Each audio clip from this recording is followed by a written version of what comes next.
Here's how I jumped into a glass of wine and swam around. First, I filmed myself setting down the wine, then running and jumping toward it.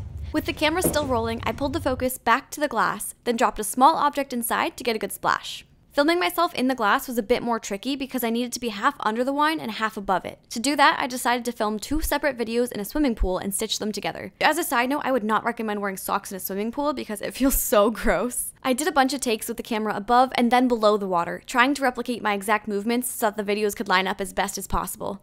In hindsight, using 2 cameras at once would have been way easier, but I only had 1 waterproof case at the time. Now, on to the editing. The first part with the jump was easy. I overlaid the footage of the focus coming back to the glass, then masked myself out of the jumping footage and adjusted the position so that I'd go over the rim and into the glass. Then I added in the splash footage and moved on to the clips from the swimming pool. I found 2 pool clips that lined up pretty well, then I rotoscoped out the top part and hand masked out the bottom. I brought the clips onto the splash footage and adjusted the color of the water to match the wine. To make it look more realistic, I brought the wine glass layer back in front of me, then I just turned down the opacity so that it looked like the reflections on the glass were in front of me.